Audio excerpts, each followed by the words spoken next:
弟兄姊妹平安，如果有聖經或者喺前面嘅聖經，你可以打開希伯來書嘅第11章。Brother and sister, may peace be with you. You have the Bible with you. You may open the Bible to the book of Hebrews, chapter 10. 因為我哋今日會睇希伯來書11章整章嘅聖經。May you open to the book of Hebrews, chapter 11, because we will study the whole chapter. 弟兄姊妹，可能我哋病嘅時候都會睇醫生。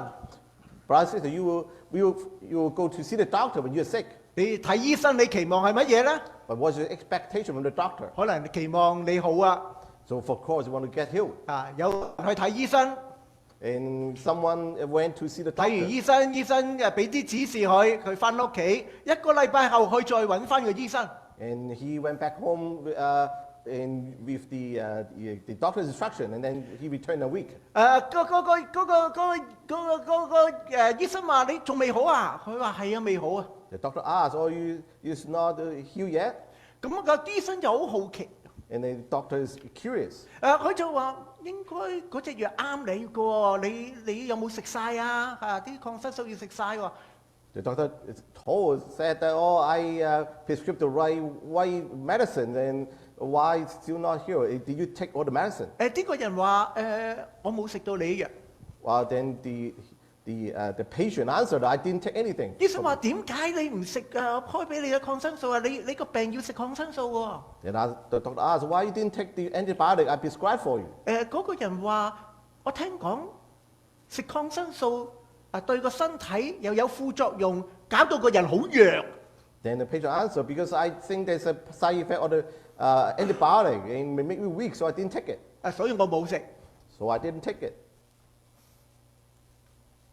嗰個人係咪好傻呢？ Do you think this person is kind of a fool? 你唔食藥咪仲弱係咪？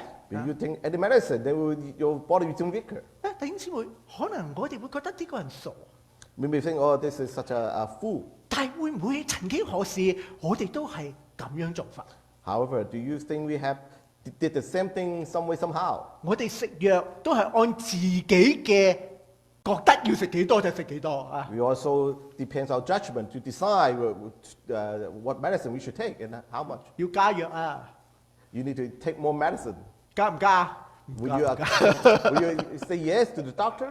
No, I sometimes. 原來好多時咧，我哋嘅做法咧就跟我哋自己嘅意思去做，多過其他嘅意思。 And sometimes we just do something based on our own judgment. 弟兄姊妹，點解喺我哋人生裏邊會遇到咁多嘅問題，或者有問題嘅時候，好多時我哋喺信仰裏邊兜兜轉轉。So why we have so many troubles in our life and especially in our spiritual life? 我哋有返教會，或者我哋有讀聖經，我哋有祈禱，但係點解我哋嘅信仰仍然喺我哋嘅當中兜兜轉轉？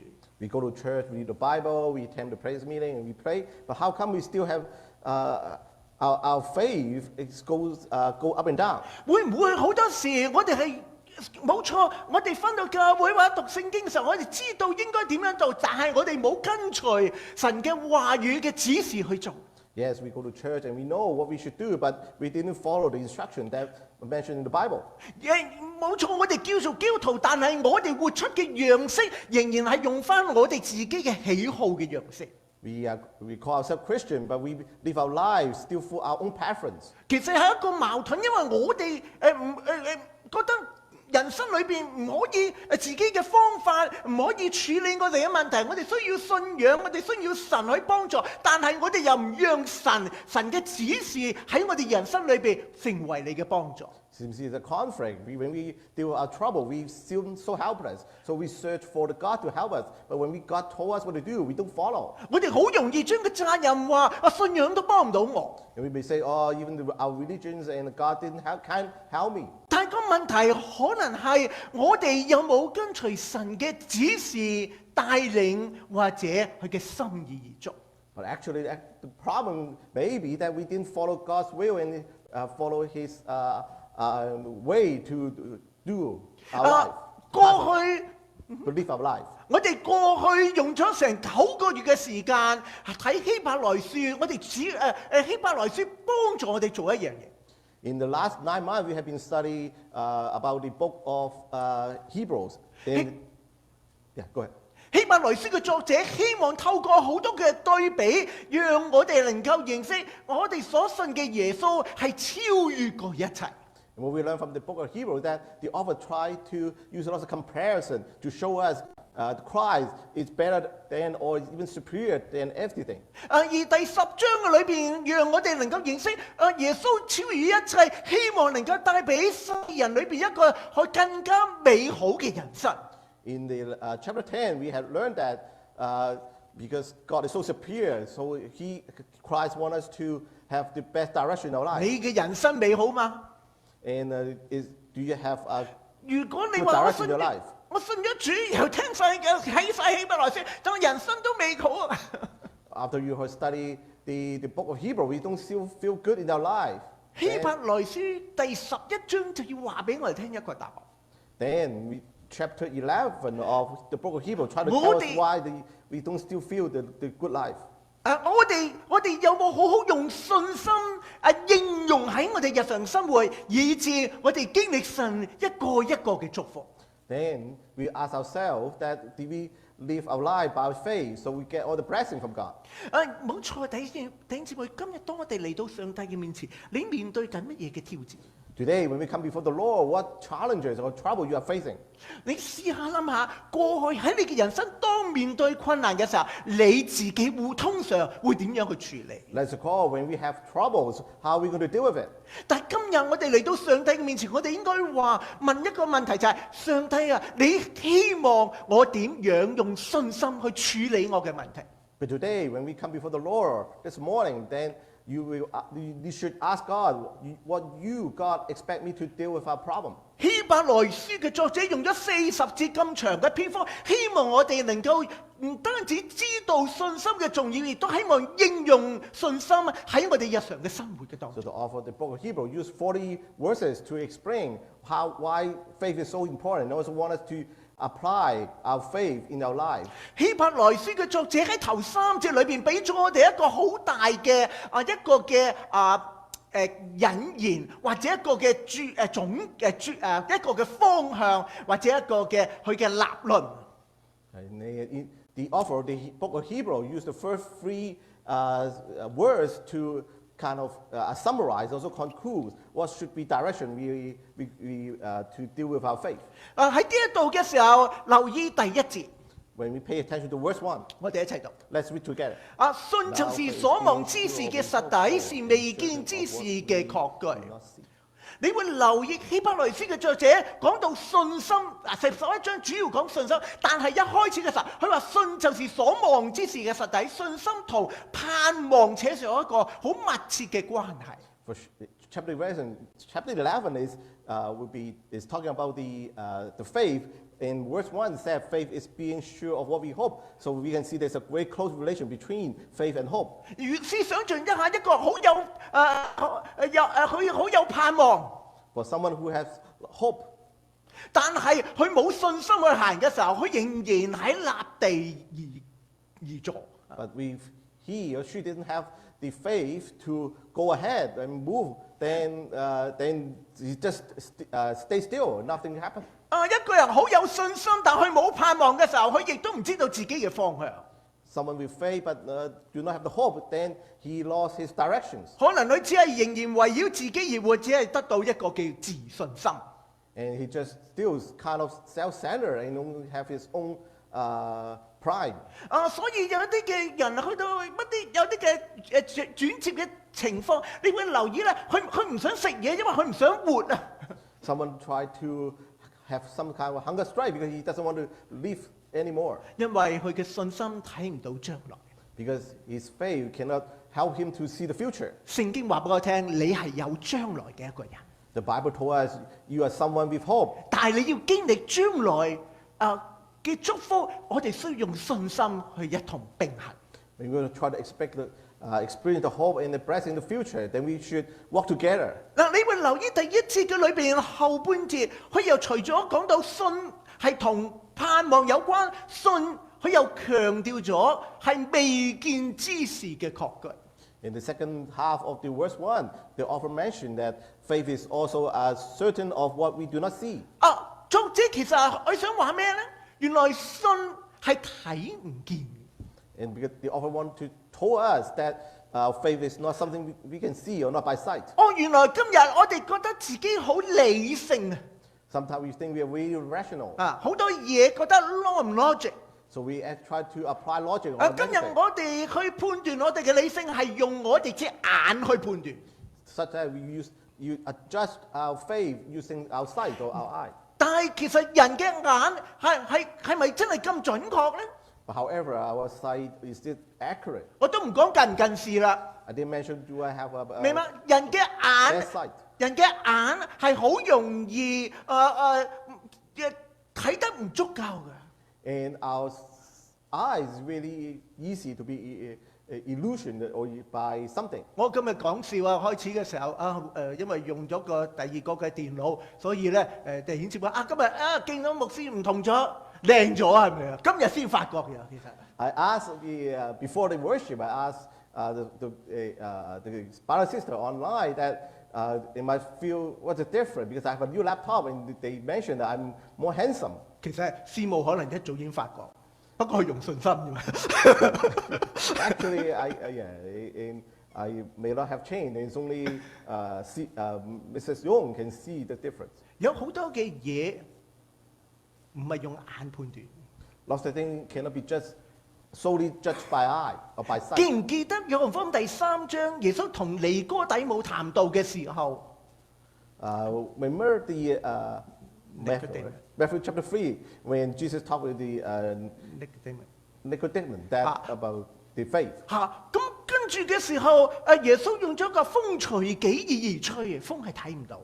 And Jesus mentioned about the wind, and wind is something not you can see, 但我哋感受得到， but we can feel 我哋 the 知道 wind. 有風啊，係咪？ You cannot see the wind, but we can feel the wind. 今日翻嚟凍定熱啊？ This morning, do you feel cold?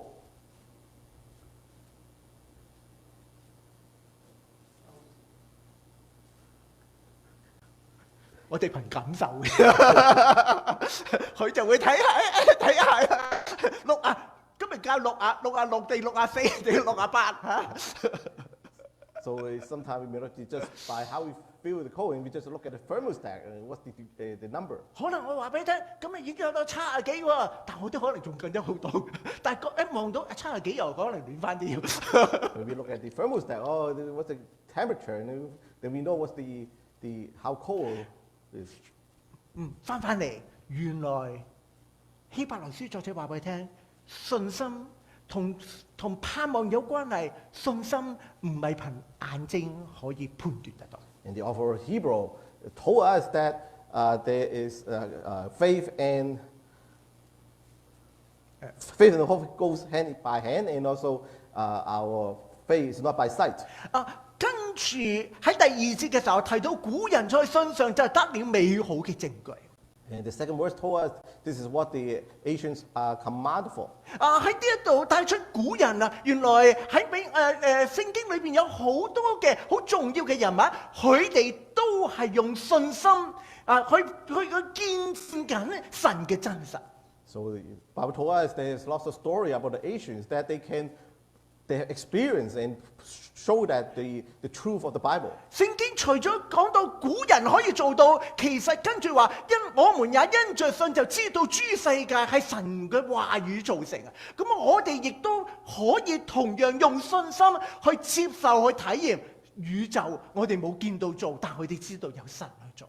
Not just the Asian can experience what the faith is, even though when we understand, as the Bible said, by faith we understand that the universe was formed at God's command, and then through the universe we can also experience the faith. 今日我哋面對人生乜嘢嘅挑戰？ Today, what kind of problems or troubles you are facing, 你過去點樣處理？ and how you overcome those in the past. 你試過好多次用自己嘅方法換嚟嘅，只係一團糟。 In the past, you may have just tried to use your own way to deal with them and actually make it a mess. 希伯來書嘅作者提醒我哋，今日當你面對你嘅挑戰，你要用信心去面對。 Today, the author of Hebrew reminds us when you face all these challenges, you have to use faith to overcome them. 以致你人生充滿盼望。so that your life will be full of hopes. 請你記住， And remember, 信心唔可以憑你隻眼去決定。 and faith is not by sight. 弟兄姊妹，信心係生活嘅基礎。 And faith is the foundation of life. 如果人生冇咗信心，佢人生嘅裏邊就充滿咗仍然好多嘅問題。唔係信唔信仰，而係你對神冇信心。 And a life without faith, it then will be full of lots of problems. And it's not just religious because you don't have trust in your God. 聖經裏邊嘅保羅都信咗耶穌之後，佢反而面對更多嘅逼迫。 And Apostle Paul, when he accepted Christ, actually he have faced even more persecution than in the past. 如果憑我哋嘅觀念，保羅就唔值得去信耶穌。 Based on our own judgment, then Apostle Paul is not benefit from believing Christ.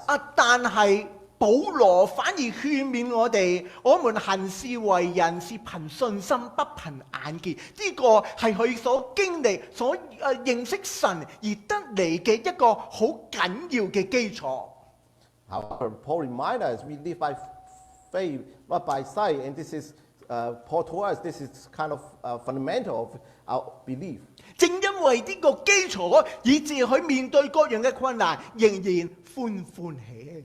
Because of this fundamental belief of Paul, then even his challenges in his life, Paul still enjoy and have joyful life. 跟住喺第4節去到第38節嘅時候咧，希伯來書嘅作者舉咗好多聖經裏邊嘅人物。 And from verse 4 to verse 38, the author of Hebrew mentioned many about hero of faith in the Bible. 你放心，我唔會逐個好仔細同你講。 And I would not mention all of them in detail to you 不 today. 過我哋嘗試將呢啲嘅人物去劃分咗一啲嘅時段。 And maybe, however, we will use those heroes to classify into several periods. 呢啲嘅時段可以劃分為有4個唔同嘅時段。 And we can classify those heroes into 4 different periods. 喺創造知道洪水毀滅嘅時候，裏邊提到有3個嘅人物。 The first period is from creation to the flood, and in this period have 3 persons. 當中有亞伯、以諾同埋挪亞。 And the 3 persons were Abel, Enoch, and Noah. 喺第4節嘅裏邊提到亞伯。 And verse 4 mentioned about Abel. 亞伯佢強調嘅，亞伯因着信獻祭與神，就比該人嘅更美。 By faith, Abel offered God a better sacrifice than Cain did. 喺呢一度強調，亞伯係因信而將最好嘅獻過俾神。 Because by faith, Abel offered the best offer. 而跟住我哋喺第5節， And we look at verse 5. 講到以諾， It mentioned about Enoch. 佢提到以諾因着信被接去，不至於見死，人也找不到他，因為神已經把他接去。 By faith, Enoch was taken from his life so that he did not experience death. He could not be found because God had taken him away. 聖經形容到以諾佢冇經過嘅死亡呢一個嘅情況。 The Bible mentioned that Enoch did not experience death. 所以喺末世啟示錄嘅時候講到2個見證人，其中有一個啲學者會相信係以諾，因為佢要經歷過死。 So when we mentioned there's 2 witnesses in the end of the world, then one of them is Enoch because he didn't experience the death. 咁以諾咧喺佢嘅人生個強調點係乜嘢？ So what's the main point Enoch is about? 以諾咧被譽為一個最懂得與神同行嘅一個人。Enoch was described as the man who knows how to walk with the God. 你留意創世記第5章嘅時候咧，形容到以諾生馬土撒拉之後與神同行300年。 So the Genesis mentioned that, and after he became the father of Methuselah, at Enoch walked with God 300 years. 你要留意第24節，以諾與神同行，神就將他接去。 And 24 also mentioned, Enoch walked with God, then he was no more because God took him away. 弟兄姊妹請留意咧，聖經形容到以諾佢點樣與神同行。 And may we all pay attention how Bible describe how Enoch walked with God. 好多時我哋即刻會諗，與神同行乜嘢唔使做啊，日日讀經祈禱啊，乜嘢唔使理啊，咁就叫與神同行。 So in my mind, what the meaning of walk with God is, we don't need to do anything because God is with us. 你會留意咧，聖經喺第22節講到，以諾與神同行300年，並且咩啊，生兒養女啊，咁咪同我哋一樣，係咪？ In verse 22 mentioned that Enoch walked with God 300 years and have other sons and daughters since it's a normal life like us. 即係換句話講，以諾喺日常嘅生活嘅裏邊，好似你同我一樣咁樣活，但係喺當中以神為佢嘅主，同神一齊去行佢每一個嘅人生嘅段落，呢個叫做與神同行。 And Enoch, his life is a very normal life like us, but he had been with God all the time and used God as the center of his life. 明白？當我哋工作， When we work, 我哋可以憑自己嘅聰明智慧， you can use our wisdom. 但係我哋亦都喺嘅內心裏邊默默去倚靠神，同神一齊分享，有困難交咗俾神。 Another way is we can have God in our life and we share with God our life, how we could do work with him. 啲 project 好棘手，交咗俾神。 There's lots of challenge in the project, but That- we delegate this to the God. 但係 project 唔棘手，都要交咗俾神。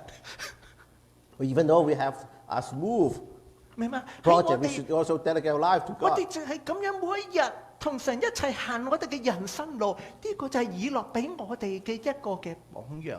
佢係因為信心。 And that's the way we walk with God or dedicate our life to God is the way that Enoch walked.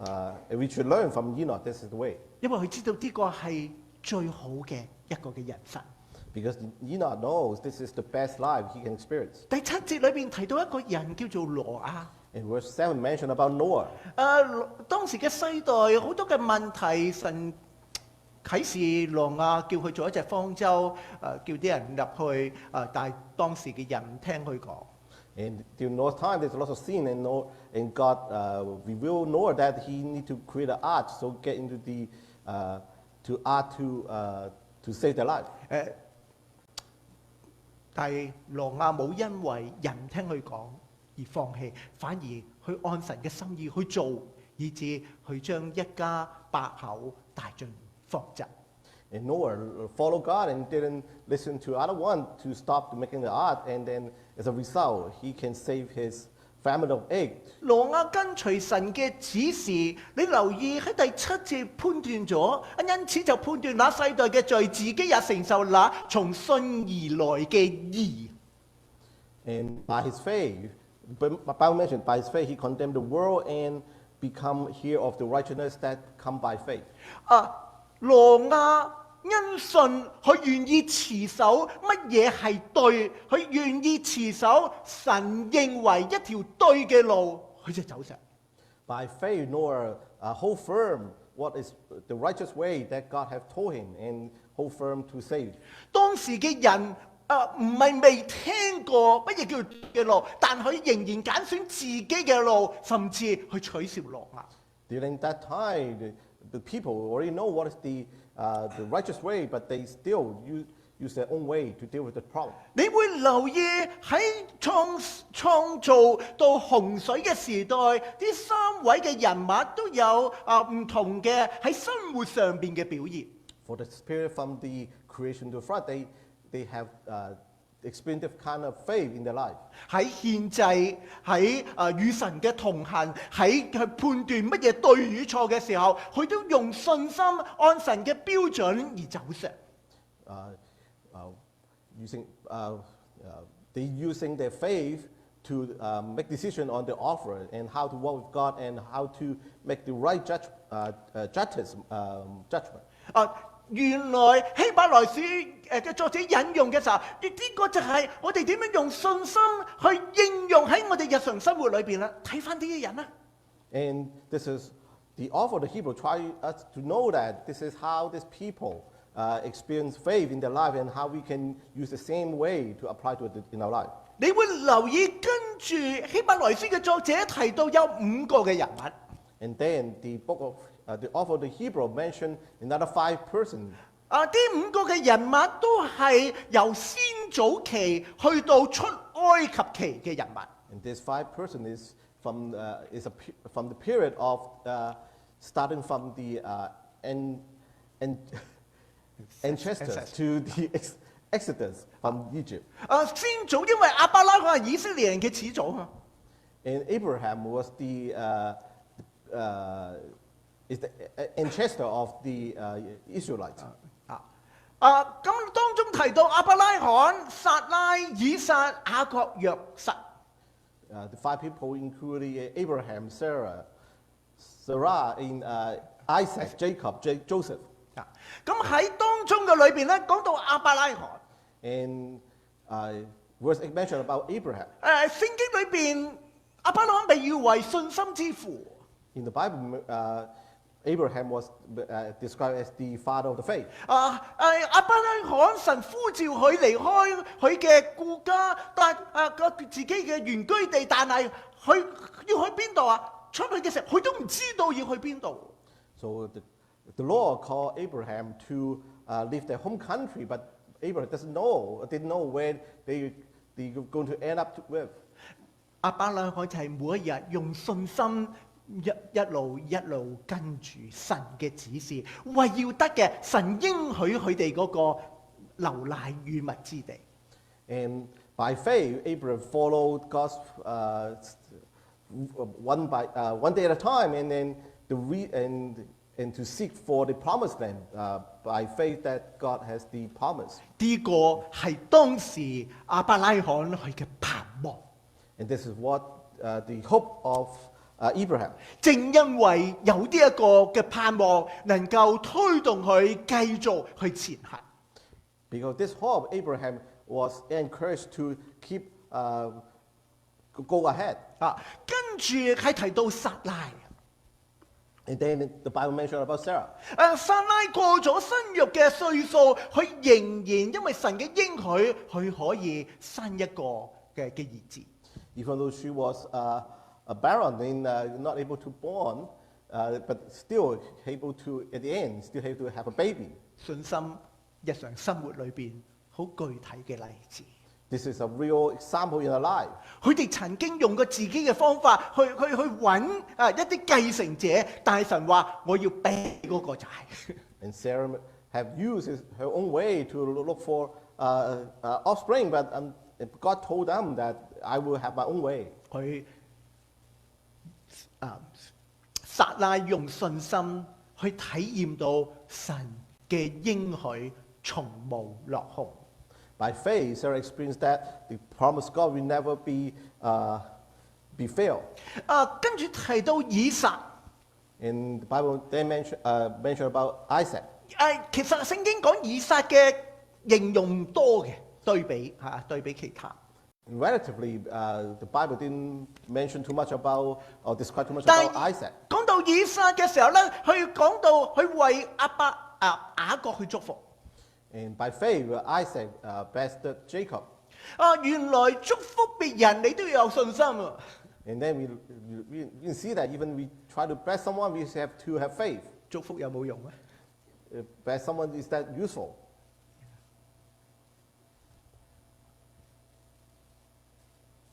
如果大家有留意，有啲人祝福咧，臨崇拜完之前嘅祝福，叫大家憑起立用信心去領受神嘅祝福。你有冇信心？你信唔信得過牧者帶着神嘅祝福，你係可以領受。So we recall that when the pastor, before the benediction, he would say that will you accept the benediction by faith? Do you have the faith to accept that? 你期唔期望祝福？ Do you expect the blessing? 你真係期望，定係你期望好啦，祝福啦，可以走啦？ Do you expect the blessing or after I get the benediction, I can leave? 以撒懂得祝福，雅各亦都懂得祝福。Isaac understand the importance of blessing, and also Jacob understand. 雅各同神人摔跤嘅時候，神人好啦，時間夠啦，走啦。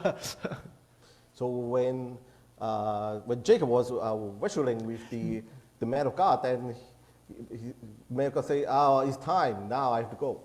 你記唔記得雅各講咩啊？ Do you remember what Jacob said? 雅各唔俾嗰個天使走啊！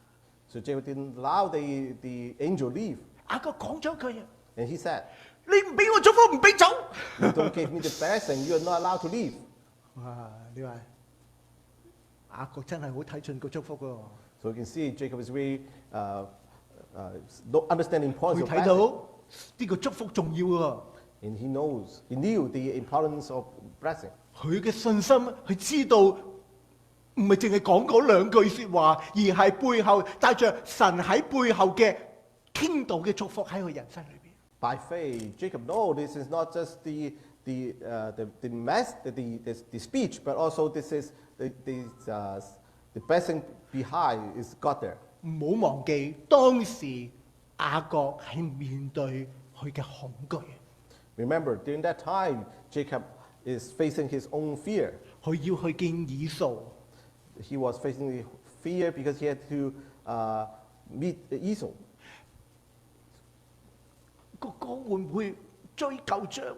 我翻到去點？好多恐懼，但係帶着祝福去面對佢嘅難處，換嚟嘅兩兄弟嘅擁抱。 So there was wonder, will his brother will still anger with him, and he's having even with this fear, but end up with God's blessing. The brothers were harmonized again. 聖經講到雅各除咗佢好似以撒一樣繼續祝福，聖經亦都強調佢扶杖頭去敬拜神。 And also the Bible mentioned by faith, Jacob worshiped as he leaned on the top of his staff. 原來今日我哋嚟到神嘅面前去敬拜，我哋都要帶著一種嘅信心。 So that means when we even come to worship God, we still need faith. 弟兄姊妹，你信唔信神會對你講説話？ Do you believe God will talk to you? 你信唔信神會指示你？ Do you believe God will give you the 你信唔信 guidance? 今日你嚟到敬拜神會祝福你啊？ Do you believe during the worship God will give you blessing? 如果你信嘅時候，你就留心㗎啦。 Do you have faith on that? Then you have to pay attention. 你唔信你就雲遊障礙，跟住走㗎啦。 If you don't believe what will happen, then you will pay attention. 如果- Still pay attention. 如果你信，你就會踴躍嚟到神嘅面前。如果你唔信嘅時候，好啦，我冇嘢做，我先嚟啦。 By faith, you will be really eager to come before the Lord. If not by faith, if you don't have the faith, then you will say, "Oh, the worship is not important." 雅各佢嘅敬拜帶着信心。 So by faith, Jacob is really care about the worship. 跟住提到約瑟， And then the Bible mentioned about Joseph. 約瑟佢強調嘅，約瑟臨離開嘅時候，佢吩咐周圍嘅人：你唔可以將我嘅骸骨留喺埃及。當你哋去應許地嘅時候，出埃及嘅時候，你要帶埋我嘅骸骨翻故土。 So before Joseph died, then Joseph mentioned to his people that you give instruction to about his bone, that you cannot leave my bone in Egypt. You have to carry my bone with you when you exodus from Egypt. 約瑟因着信去面對佢嘅將來，甚至唔係在山之嘅將來，而係將來就係將來。So by faith, Joseph knows what concern about what will happen in the future. 你會留意，無論亞伯拉罕、撒拉、以撒、雅各同埋約瑟，佢哋都有一個共通嘅地方。When we study all these 5 people, Abraham, Sarah, Isaac, Jacob, and Joseph, there is one common point. 你會留意佢哋都追求應許。 And what have been the common point is they have been seeking for the promise. 原來一個信心嘅人係聖經強調要鼓勵我哋要面對更美嘅應許祝福，呢、個就係我哋盼望嘅終極。So the conclusion or the end, the destination of our hope is by faith. We need to seek for the best promise.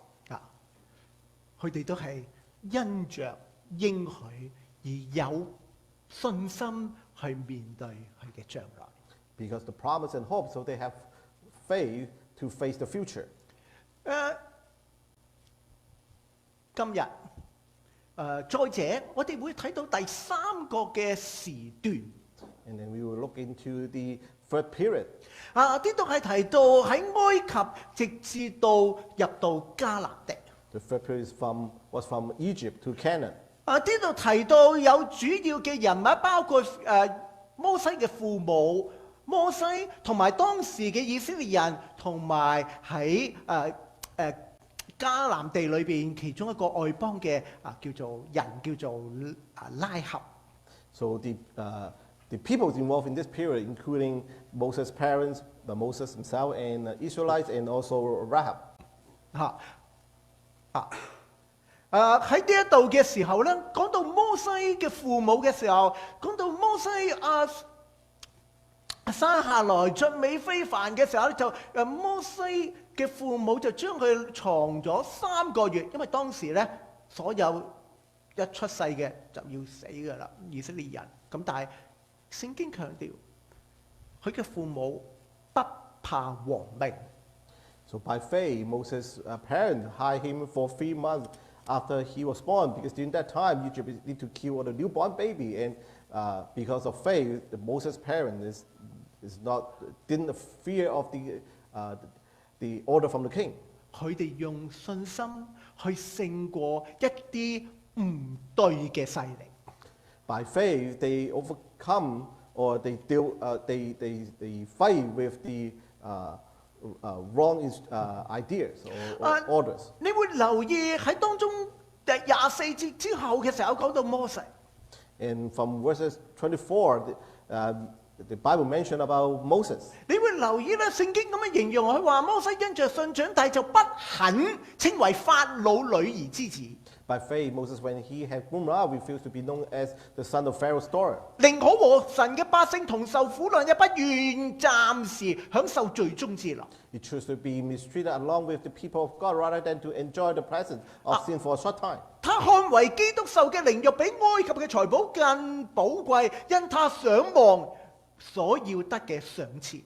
He regarded disgrace of the sick of Christ as the greater value than the treasure of Egypt, because he was looking ahead to his reward. 你會留意摩西係因着信心，以致去揀選一啲更對、更美、更正確、更寶貴嘅事情，以致唔願意喺罪或者暫時嗰啲嘅罪中之樂打滾。By faith, Moses chose the righteous way, the true way, and then rather than to enjoy the presence of sin for a short time.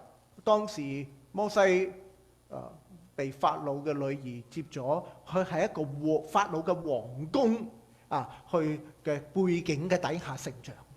So Moses was grown up in the palace in Egypt because he was adopted by Pharaoh's daughter. 佢知道乜嘢叫做榮華富貴。And Moses knew how a worthy life would be. 佢亦都知道要做以色列人係點樣被逼迫苦待。And Moses also know as an Israelite, how the Israelite was persecuted. 好簡單嘅選擇，人梗係揀，哇！就係唔使受苦啊！ So it seems to be a really simple choice, right? You will pick the worthy life. 但係摩西佢嘅信心係揀乜嘢叫對嘅事情。By faith, Moses instead chose what he's considered as the righteous. 乜嘢係神祝福嘅事情？ What the way that God will have God's blessing. 跟住講到以色列人。And the Bible mentioned about the Egyptians. 佢離唔係講到摩西離開嘅時候啊，佢聖經強調，如同看見那不能看見嘅主。And the Bible mentioned about when Moses lead the people leave the Egypt, and because he saw who is invisible. 摩西佢能夠用信心繼續嘅前行，離開世俗嘅捆綁，而一個好緊要，去以主為佢嘅中心。So Moses, by faith, he can leave what thing of the follow God's guidance because he have God his own at the center of his life with faith. 你會留意第三樣嘢提到摩西嘅時候，係講到去守逾越節。But the first thing they mention about Moses is that by faith he kept the Passover. 如果大家知道逾越節嘅背景係第10災嘅裏邊嘅時候，殺長子之災，佢哋守逾越節嘅時候，跟住嗰啲嘅羔羊嘅寶血喺個門框嘅上邊，以致滅命嘅天使能夠跨越有血嘅門，以致裏邊一家可以得救。Remember what happened during the Passover? There was the disaster of the Egypt, and with the lamb of blood on the door frame, then the Israelite was the firstborn son of the Israelite was saved. 聖經提到呢一個節日， The Bible mentioned about Passover 對當時嚟講，摩西係一個挑戰。because during that time, the Passover is a challenge for Moses. 係咪真係話俾啲血咁就搞掂咧？ Is this really true or feasible that just by some blood of lamb then will save their life? 嗰一餐可以係最後晚餐噶咯。So the supper could be the last supper of all the Israelites. 定佢有 backup plan 咧？ Or did Moses have a second plan to save the life? 摩西就按神嘅旨意一齊守逾越節，紀念羔羊嘅寶血，拯救當時嘅人，甚至預表將來嘅人。So by faith, Moses kept the Passover, followed God's instruction to put the blood of lamb on the door frame and save them. Also, and also that reveal the coming of the Jesus Christ. 因信當時可以得救，將來可以得救。By faith, Moses and Israel was saved at that time, but actually by faith, we can be saved in the future. 跟住提到以色列人。And also the Bible mentioned about the Israelites. 以色列人去到進到應許地第一場嘅戰爭去打耶利哥。And then when the Bible mentioned the first battles of the Israelites is with the Jericho. 原來打耶利哥唔係靠兵，唔係靠馬，而係繞城7日。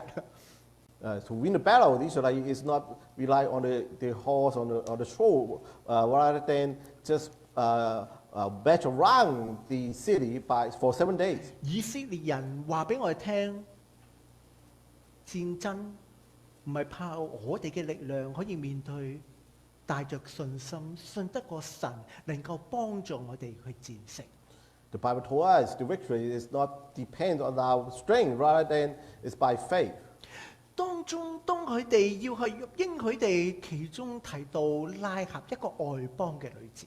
Before the Israelites get into the promised land, the Bible mentioned about Rahab. 呢個外邦嘅女子知道神要係帶祝福以色列人，去以致去同以色列人搣咗個 deal，去以致佢自己佢一家可以得救。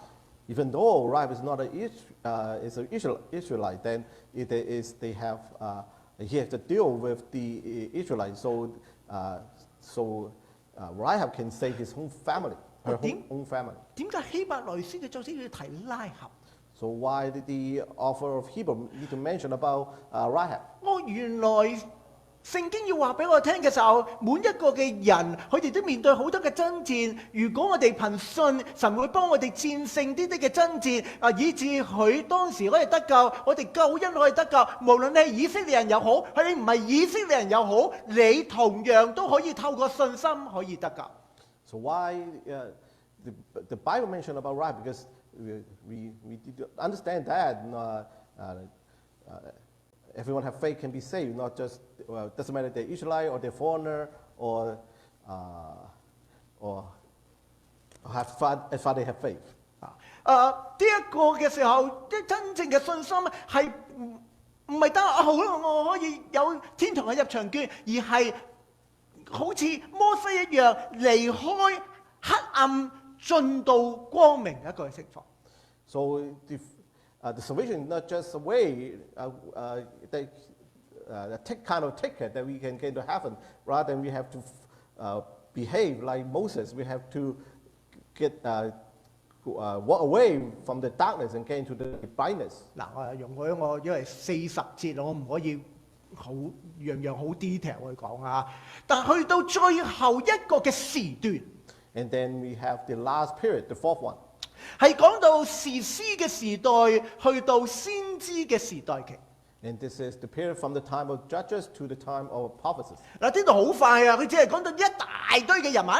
It could be very quick because this is lots of people or the prophecies mentioned here or judges mentioned here. 佢32節開始嘅時候，我又何必再說呢？若要一一細說，基甸、巴拉、參孫、耶弗他、大衛、撒母耳和眾先知都唔繼續講啦，眾先知就唔夠啦，係咪？ 42 said, and what more shall I say? What shall I say? I do not have time to talk about Gideon, Barak, Samson, Joseph, David, Samuel, and the prophecies. There's so many prophecies. 呢啲嘅人物，佢有咩共通嘅地方？ What is the common point of all those people? 聖經跟住形容佢哋都係因着神。 The Bible mentioned to be full faith. 佢跟住形容到佢哋每一個嘅人喺佢哋嘅時段，喺佢哋嘅時間時候面對好多唔同嘅挑戰。And they all face some kind of face the joy and flogging during the time. 第36節形容佢哋會忍受戲弄、鞭打、捆鎖、監禁各樣嘅磨練。In 36 mentioned, some face dirty flogging, while still others are chained and put in prison.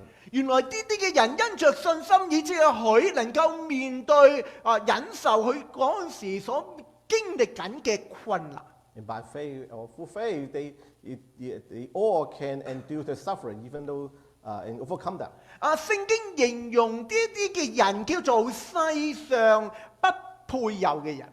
And the Bible describes those persons are the person that the world was not worth for them. 點解聖經要俾一個咁樣嘅注釋呢？ Why the Bible put such a footnote? 一來除咗講過佢哋嘅生命好美麗。One thing is they have all those judges have a very beautiful life. 記唔記得我一開始講信心第一個嘅基礎同盼望有關係？ Can you recall that the first point I mentioned is there's already the faith and the hope is go hand by hand. 呢啲人喺世上不配有，因為佢哋有更美嘅盼望。Because the world was not worthy of them because they have even a better hope for them. 當我哋睇呢啲聖經嘅偉人嘅時候， When we look at all those heroes mentioned in the Bible, 你會留意無論從創世到洪水，先祖到埃及，或者埃及進到應許迦南地，或者先知士師到先知期。 doesn't matter what period they fall in, from creation to the flood, from the ancestors to the Exodus, from Egypt to Canaan, from Judges to prophecies. 作者要帶俾我哋睇呢啲嘅人喺唔同嘅時代。The author of Hebrew want us to understand, even though they're in different periods. 跟住要我哋留意，今日我哋都喺我哋嘅時代。And actually, we are also in our own period. 我哋亦都有將來。Also, we have our own futures. 佢哋嗰陣時都係用信心去面對喺佢哋嗰個時代而活。今日同樣地，我哋喺呢個時代亦都要用我哋嘅信心繼續去面對我哋嘅困難，甚至將來嘅人鼓勵佢哋點樣去面對佢哋當時嘅困難，亦都用咩啊？信心。And all those persons mentioned in the history, they use the faith to deal with their own suffering. And nowadays, we also need to use the same faith to deal with our suffering or problems. And in the future, we should do the same thing. 你會留意呢一啲嘅時代嘅劃分有唔同嘅人物。Even though different period, they have different people mentioned. 可能我哋會覺得嗰啲叫屬靈偉人， Maybe we say, oh, they are the hero of the faith. 但係當時冇叫屬靈偉人。But during that time, there's no such thing of hero of 挪 faith. 亞俾當時嘅人係傻佬嚟嘅。Noah was considered as a fool during his time. 蠢材 He was a fool. People's comment. 做咁大嘅事， Such a fool that makes such a big art. 唔知幾好天咯落雨。 Such a good weather. Why you think there will be rain? 每一個時代有不同嘅人物，佢哋都係用信心去繼續與神嘅同行。話俾我哋聽，今日你同我喺我哋呢個時代，我哋都要用咩啊？信心與神嘅同行。During this period, there's different people. They are willing to walk with God, and that we also remind us that even now, you and I have to walk with God every day. 你會留意呢啲嘅人物，亦都有另一種嘅共通點，喺佢哋嘅時代都面對佢哋嘅挑戰。And all this hero mentioned in the history also have one common point because they also face their own challenge during their time. 弟兄姊妹，今日你同我都有我哋嘅挑戰。你挑戰唔係淨係為你而設嘅，每一個人都喺佢嘅人生都會面對佢嘅掙扎。So even nowadays, we all have our own challenge, and this is everyone experience the different difficulty in their life. 但係呢一啲人物亦都話俾我聽，佢哋可以用信心去勝過佢當時面對嘅苦難。And those heroes also told us that they can use their faith to overcome their problems. 今日你同我面對我哋嘅困難，我哋都可以用信心去面對。And today, even we can use the faith to get the victory from all those challenges. 弟兄姊妹，你今日面對你嘅困難， Brother, sister, when you are dealing or your problems or troubles, 你將來會面對你嘅困難， and even in the future, you will have problems and challenges. 就讓我哋能夠喺我哋日常嘅生活，就將你嘅困難交託俾神，按照神嘅指示，按照神嘅心意，繼續與神同行。And brothers and sisters, may we all dedicate our problems to God and then use the faith to walk with God every day. 你嘅信心可以勝過困難， The faith can overcome the troubles. 你嘅困難係讓你用信心去經歷。 And all the trouble actually is require us to experience by faith. 保羅佢都面對好多嘅困難， Apostle Paul also faced his own problems. 困難到有時會面對飢餓，面對好多嘅赤身露體，或者見到甚至坐監嘅情況。 So Paul experienced the hunger, experienced a time he was naked, and also experienced a time that he was in jail.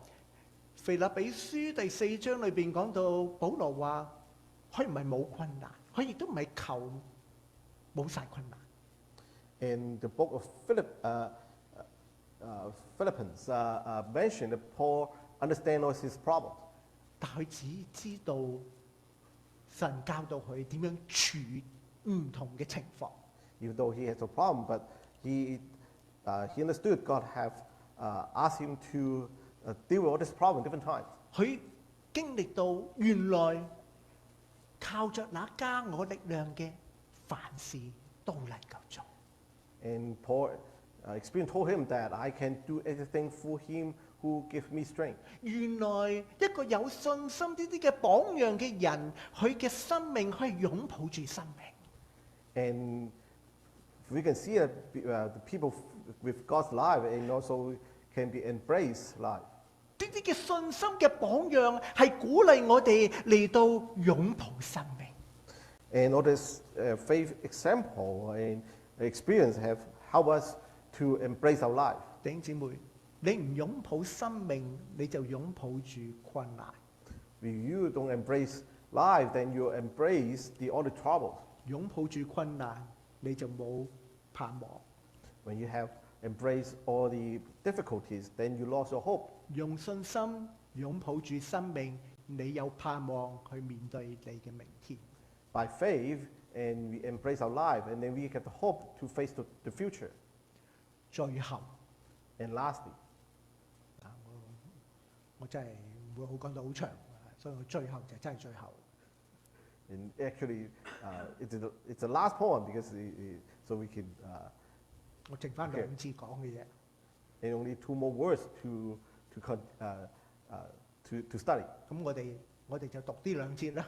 Let's read it to work together. 39、40節，這些人都是因信得了美好嘅證據，卻仍未得着所應許的。因為神給他們預備了更美嘅事，叫他們若不與我們同得，就不能完全。請你留意咧，第39到40節咧係一個嘅總結。 Please pay attention. Verse 39 and 40 is a conclusion. 即係換句話講，佢用第1節講到第38節講咁長嘅篇幅，佢用意係乜嘢咧？ That means the author used verse 1 to 38 to conclude that. 第39節好清楚佢話，這些人都是因信而得美好嘅證據。原來作者係鼓勵我哋就用信心去繼續與神同行啦，因信而活。So 39 conclude that these were all commands for their faith. That means we have to live by faith in embracing faith in our life. 你會留意到作者強調應許。 And the author mentioned about the promise. 但係啲應許得到未啊？ And did we receive those promises yet? 當時嘅人未得到應許。 When you see this is yet none of them 當 received. 時嘅人死都未得到應許， Even when they died, they didn't receive the 但 promise. 係佢哋活得好美麗， But they have a beautiful life 因為佢有盼望， because they have hope. 因為佢知道更美嘅唔係現在所擁有嘅，係將來更美嘅事。 Because what they embrace or have now is not the best, because there's even much better is coming in the 但 future. 係你會留意咧，第40節留咗一個咁特別嘅結論。 And also pay attention to verse 40 is a special conclusion.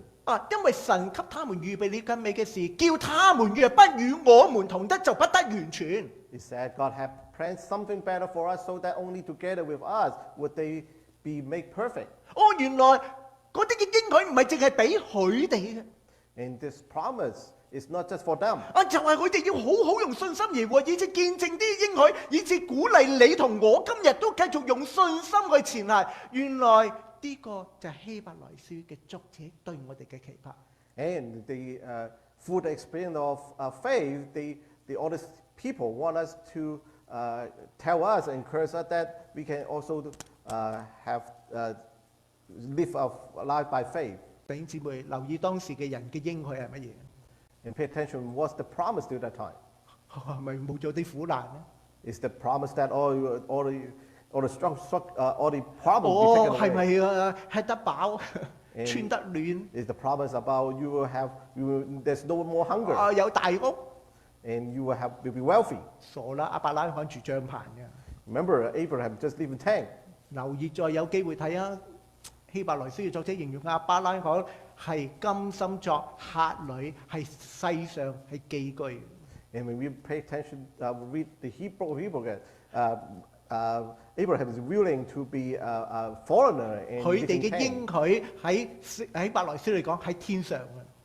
And for them, for Abraham and Israelite, the promise in heaven 佢哋嘅盼望係個更美嘅家鄉。 and the promise of a better country, a 弟兄 better 姊 home 妹 country.，今日我哋都要調教我哋嘅盼望擺喺邊度。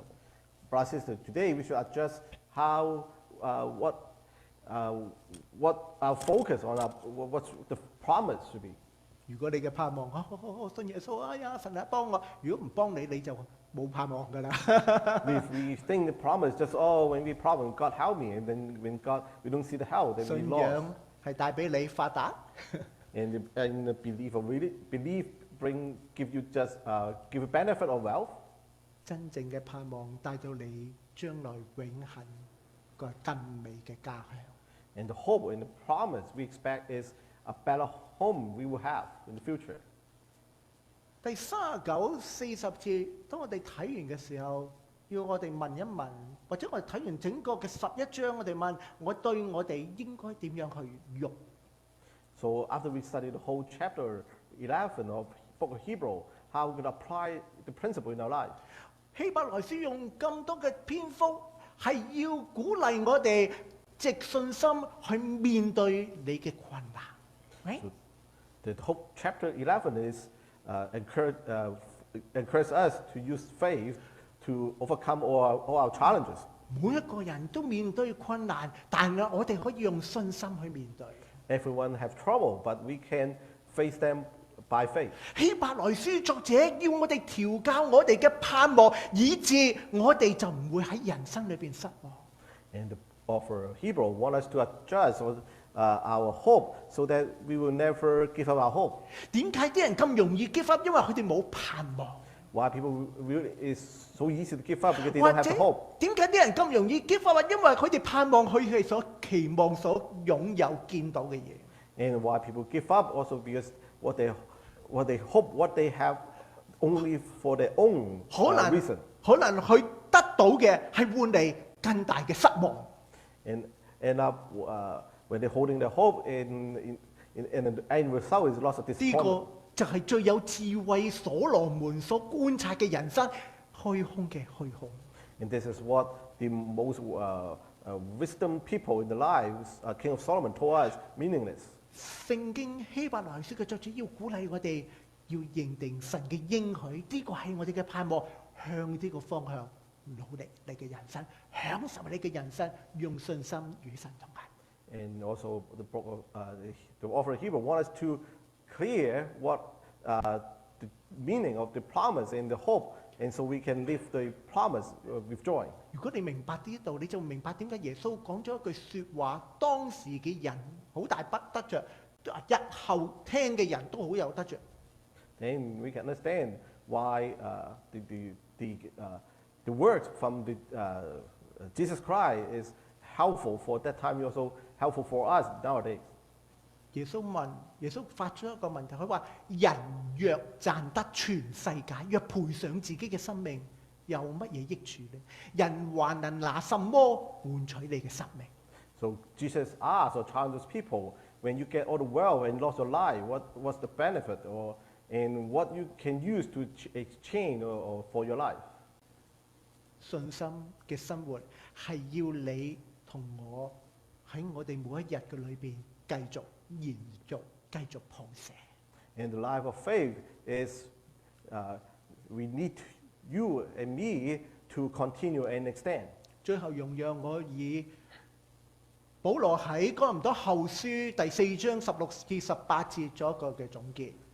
May I use the 2 Corinthians chapter 4, 16 and 18 as the conclusion. 保羅面對好多嘅困難，但係佢點睇困難？ Apostle Paul faced lots of problems, but how he comment on all these troubles he has. 我邀請你一齊讀， May we all read together 請你讀俾你自己聽。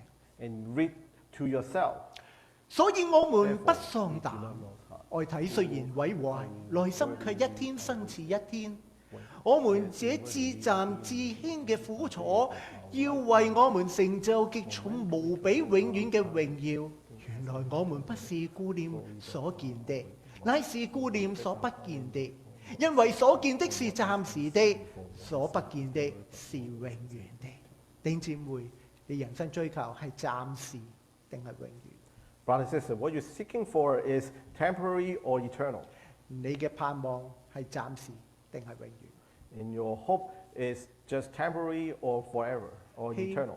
希伯來書第11章鼓勵我哋用信心繼續前行。Chapter 11 of Book of Hebrew encourages us to, by faith, we move forward. 因為信心係我哋生活裏邊一個好緊要嘅基石。Because faith is a real foundation for us. 信心聖經裏邊有好多屬靈嘅偉人，聖經點解要記咗出嚟？就係要你去讀嘅時候，喺佢身上攞咗一種智慧，點樣應用你現在你嘅困難，以致你同樣好似佢哋一樣蒙神嘅祝福。So the Bible mentioned many heroes of faith to us because God wants us to learn from them the principle so we can apply in life to live our life. 信心係需要你同我喺現在呢個時代繼續努力，繼續去延續，繼續為神作美好嘅見證。And faith is something we need to continue to work on it and extend it to extend to the future. 因為信心係可以幫助我哋能夠得勝我哋各樣嘅困難。And faith is the key point that we can get the victory over all the troubles.